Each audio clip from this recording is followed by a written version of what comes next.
Welcome to Reflections on a Grand Passion. I'm Nancy Williams, and I'm here with Matthew Harre, who is one of the most revered as well as influential teacher of adult piano lessons in the Washington, D.C. metro area. Matt is the founder of the Adult Music Student Forum, the AMSF, which since its founding now provides about 50 concerts a year for adult piano students in the greater Washington, D.C. area. Lots of different venues depending upon people's level as well as their interest in performing in public. So Matt, I'm wondering, given how important you think performing is, what are some of the steps that you take a student through to help them get ready for a performance, especially when they're feeling nervous as the date approaches? And everybody does feel nervous as the date approaches. But I think the important point is that nervous energy is an asset if you know how to use it. Mm-hmm. Otherwise it becomes overwhelming and it can cause a disaster. It's crucial, therefore, to me to perform a lot, mm-hmm. so you know yourself in the performance situation. And so obviously you have to know the piece as well as you can.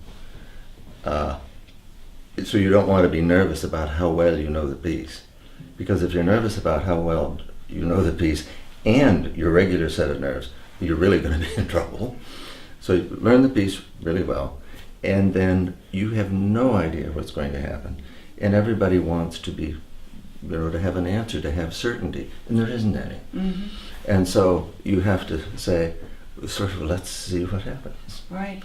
And to prepare for that, it's preparing the piece itself. And beyond that, you can tell people that they have confidence, to not worry. It doesn't help any. And the fact is, it is not, it feels like a life and death experience, but it never is. And the feelings are so exaggerated compared to the reality that it takes time to get that, in sync. And that really, I'm just going out and playing for a few people for a little bit. It's not really a big deal. Putting it into context is important. Yes. Putting it into context, but I think there is something terrifying about playing. It is such a presentation of one's own self and one's own feelings. Mm-hmm. And people in performance, amateur in particular, always tend to contract the expressiveness of their playing. Sure. In a recital situation. Sure. They also tend to contract the motion of their bodies. So everything tightens in, and you have to be really comfortable to learn to just let it be free. Well, thank you for joining us at Reflections on a Grand Passion with Matthew Harre. And again, if you'd like to check out his website, that's www.musicalfossils.com.